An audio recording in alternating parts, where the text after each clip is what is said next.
တပွဲကိုလေ300ရောင်းကနေကစပြီးစားခဲ့တယ်ဆန်ကတစ်ခုရဲ့အားနည်းချက်တစ်ခုရှိရပေါ့နော်အဲ့ကဘာလုံးဆိုတော့တပွဲမှာ3000တန်ပေါ့နော်အများကြီးပဲတော့ sorry 3500ဒီဆိုင်ရဲ့ဆိုင်လေးစာလေးရပါတော့အားလုံးပဲမင်္ဂလာပါရှင်မေဖူဒီညောင်ဘလော့ကနေကြိုဆိုပါရရှင်မေကအခုရောက်ရှိနေရပါတော့ကိုယ်တိုင်ချိတ်ထားတဲ့ခောက်ဆွဲလေးတွေနဲ့ကြော်မဲ့နီလာတန်းခောက်ဆွဲကြော်ဆိုင်လေးပဲရောက်နေတာဖြစ်ပါရဲ့ရှင်ဒီနီလာတန်းခောက်ဆွဲကြော်ဆိုင်ရဲ့တခုအားသာချက်ကသူကခောက်ဆွဲကိုအချောက်ထုတ်ကိုမပြောဘဲနဲ့ခုလိုမျိုးပေါ့နော်ကိုယ်တိုင်တနိုင်တစ်ပိုင်းလေးနဲ့ဆက်ကလေးနဲ့ကြိတ်ပြီးတော့ဒီဂျုံခောက်ဆွဲကိုကိုယ်တိုင်လုပ်ပြီးတော့ကြော်ရောက်တာပဲဖြစ်ပါရဲ့ရှင်မေကတော့ဒီခောက်ဆွဲလုံနီလေးကိုပေါ့နော်မသိလို့သွားပြီးတော့ဆက်ဆူရင်းနဲ့သိကျင်တဲ့လူတွေကိုဝေမျှပေးလိုက်ပါရဲ့ရှင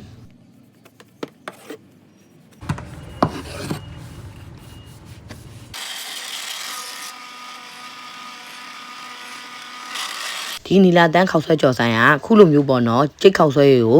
ကိုယ်တိုင်ကြော်ရုံမကားပဲပေါ့နော်သူကနောက်တော့ဒံပေါက်လို့ကျက်စီတမင်းလို့လည်းသူကအော်ဒါရရပေါ့နော်ရင်းတော့ကဒီနီလာတန်းဆိုတဲ့ဆိုင်လေးကပေါ့နော်လက်ဖက်ရည်ဆိုင်လေးဖွင့်ခဲ့ပြီးတော့ခုလိုမျိုးခောက်ဆွဲကြော်လေးနဲ့ပို့ပြီးတော့နာမည်ရလာပါရဲ့ရှင်ဖွင့်လာတဲ့တက်တန်းတစ်ချောင်းလုံးကလည်းနှစ်ပေါင်းပေါ့နော်ဒီ15နဲ့20ဝန်းကျင်ချရှိနေဆိုတော့ခောက်ဆွဲကြော်ဆိုင်လေးကပေါ့နော်လက်ရလည်းလုံးဝမပြတ်ဖက်နဲ့အရင်လက်ရလေးအတိုင်းခုချိန်ထိစားလို့ကောင်းတဲ့အနေအထားလေးတစ်ခုပဲဖြစ်ပါရဲ့ရှင်ဒါကတော့သူစောစောခောက်ဆွဲကြိတ်ပြီးသွားပြီဆိုတော့ခောက်ဆွဲကိုရင်းနှီးနဲ့ဖြောပြီးတော့ခုလိုမျိုးစီလေးတုပ်ပြီးတော့ညနေကြာရောခောက်ဆွဲကြိုဖို့အတွက်အစင်းသေးထားပါရဲ့ရှင်ဒီလိုခောက်ဆွဲကိုလည်းအချိန်နဲ့ပေါ့နော်တပိတ်သားကို6000တုံးနဲ့လည်းအချိန်နဲ့ရပါတယ်ရှင်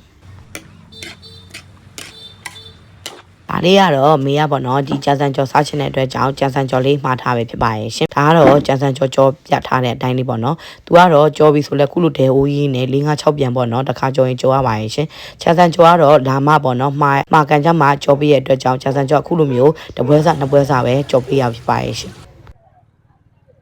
်ဒါကတော့မေဟိုတစ်ခါကြော်ညာထားရပေါ့နော်စမူစာဆိုင်လေးအခုမေရောက်နေရကြတော့ဒါနီလာတန်းခောက်ဆွဲကြော်ဆိုင်ကိုမေကခောက်ဆွဲကြော်လားစားဖြစ်ပါရှင်ဒီမေကြော်ညာထားတဲ့စမူစာဆိုင်ရဲ့နောက်မှာရှိတယ်ပေါ့နော်နီလာတန်းခောက်ဆွဲကြော်ဆိုင်ကိုတပွဲမှာ3500ပဲရှိရပေါ့နော်အသားရောပါမှာတပွဲမှာ3500ပဲရှိရဆိုတော့ခိုင်မင်းနဲ့တူသွားဆက်ကြည့်အောင်နော်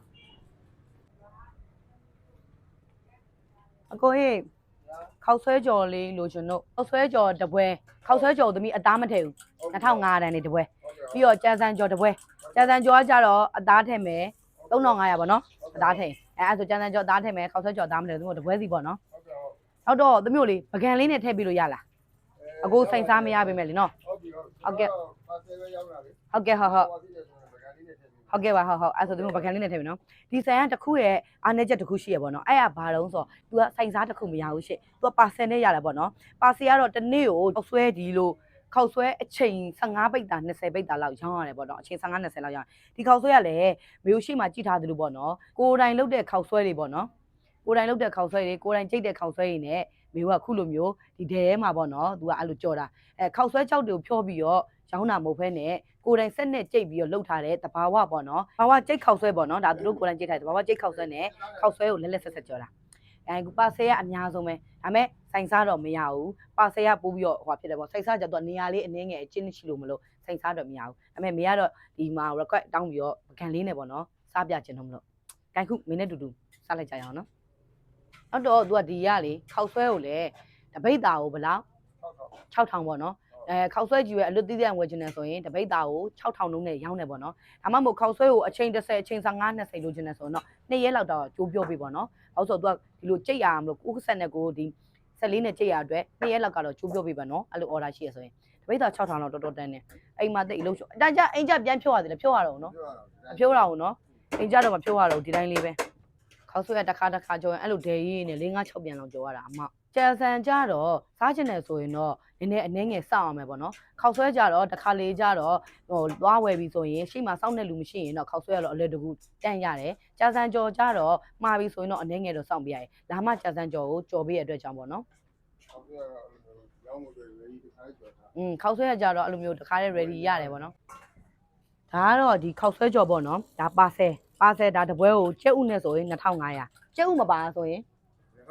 2300ဒါဆိုရင်တပွဲကို2300တယ်ဒါဆိုရင်ခောက်ဆွဲကြော်ပေါ့နော်ဒါတရုတ်ခောက်ဆွဲကြော်စိုင်းနေလို့ကြော်တဲ့ခောက်ဆွဲကြော်ကိုဒါကျက်ဥမပါရင်2300ဒီမှာဒါကျက်ဥနဲ့ဆိုရင်တော့2500ပေါ့နော်ဒါမှမဟုတ်ဒီထဲမှာကြက်သားထည့်ချင်တယ်ဆိုရင်တော့တပွဲကို3500ကျက်ပါရှင်ဒါဆိုရင် အိမ်မှာပေါ့နော်မိသားစုစားမယ်ဆိုရင်စားနိုင်တဲ့လူဆိုရင်တော့ဒါတယောက်စားပေါ့နော်ဒါပေမဲ့မစားနိုင်ပေါ့နော်တိတ်ပြီးတော့အစားတော့မစားနိုင်တဲ့လူဆိုရင်တော့ထမင်းနဲ့စားမယ်ဆိုရင်ဒါဘယ်လိုပြောမလဲ2ယောက်စားလောက်ကတော့စားရတယ်မိဆိုရင်အိမ်မှာဆိုတစ်ခါတည်းထမင်းနဲ့စားမယ်ဆိုမိသားစု2ယောက်နဲ့တစ်ပိုင်းပေါ့နော်စားလို့ရတယ်ကြာစံကျော်လဲအတိုင်းပဲကြာစံကျော်လဲဈေးနှုန်းတူပဲပေါ့နော်ကြာစံကျော်လဲဈေးနှုန်းတူပဲကျဲဥနိုဆိုရင်2500မရတော့အဲလောလောဆယ်အခုကြာစံကျော်လေးရတယ်ဆိုတော့စကြည့်လိုက်အောင်မယ်ဒါခုဒါမေးမှားထားရပေါ့နော်အသားနဲ့ကြက်သားနဲ့ကြာစံကျော်လေးရပါရှင်ဒါတပွဲမှာပေါ့နော်ကြက်သားနဲ့ကြက်ဥနဲ့မှာ3500နဲ့ဒါကြာစံကျော်လေးအများကြီးပဲဆိုတော့3000နဲ့ဆိုင်ရှင်နောက်ကလိုက်ရမှာမဟုတ်ကျမရောနေရမှာ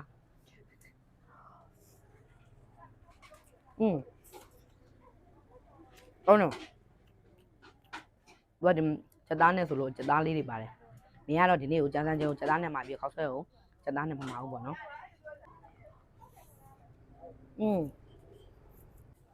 ဟုတ်လားပြီးတော့သူကကြက်သွန်ဂျင်းလေးလည်းပါသေးတယ်ဂျင်းလေးပေါ့နော်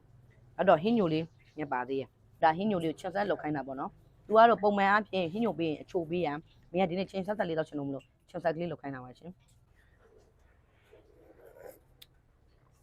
ကောင်းဟင်းညိုလေးချင်းဆက်ဆက်လေးပို့တကယ်တော့သူကစိုင်းစားမရအောင်ကိုကလေရတာလေးကိုပေါ့နော်ဒီအခြားစားသုံးသူတွေအတွက်အဆင်ပြေမလားဆိုမြည်ကြည့်ဖို့ဟာပကံလေးနဲ့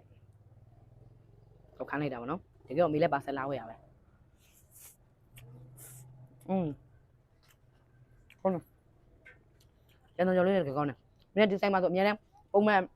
စားများတော့ခေါက်ဆွဲကြော်စားများတော့ဒါပေမဲ့ကျန်တော်ကျော်လည်းမစားပြစ်တယ်အဲ့ဆိုမင်းကျန်တော်ကျော်ခေါက်ဆွဲကြော်နည်းနည်းကြိုက်လို့ကိုင်းဒါတော့မေးမှာထားတဲ့ခေါက်ဆွဲကြော်အလွတ်ပေါ့နော်ကျက်ဦးလေးနဲ့အသားမပါဘူးကျက်ဦးလေးနဲ့မှ2500တပွဲ2500တော့တယောက်ထည့်ရတော့လေသမင်းလို့ရှယ်စားလို့ရတယ်ပူတယ်တော့ဥမာခေါက်ဆွဲကြော်ဟောလေခေါက်ဆွဲသားလေးလည်းလည်းအီးဆက်လေ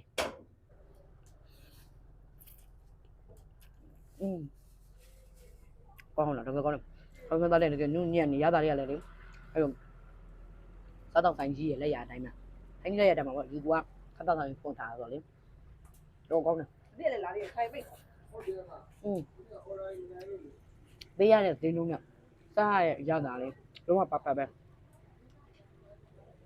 တော့ဒီအိမ်လေးကလေအခြေခံလူတန်းစားတွေလုံးဝအဆင်ပြေရနောက်ဆိုတပွဲမှာ2500 2300လောက်ကတော့လေအခြေခံလူတန်းစားအကုန်လုံးမျိုးမျိုးစားလို့ရတယ်ပေါ့နော်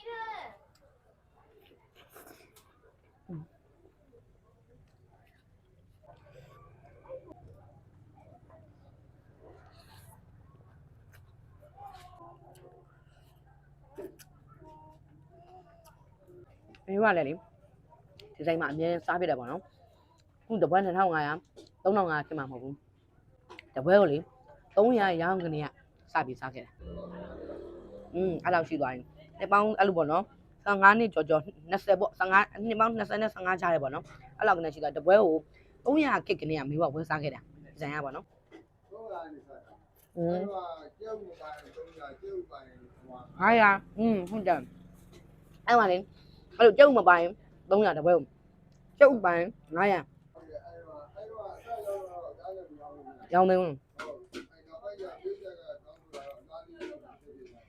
အဲ့လိုမျိုး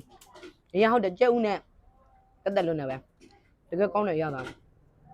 တကယ်ဝက်စားကြည့်ဧည့်သည်လေဒီပကံကိုဖျားဘူးလာမယ်ဆိုရင်ကိုဒီတငယ်ချင်းတွေစုပြီးပေါ့နော်ဟိုတယ်မှာစားမယ်ဆိုရင်ဒီလိုဘတ်ဂျက်ဆိုင်လေးမှာလေခေါက်ဆွဲကြော်ကြမ်းတော့ဝဲပြီးတော့လေစားလိုက်ဘိုက်အပြည့်အရိုက်စားလို့ရတယ်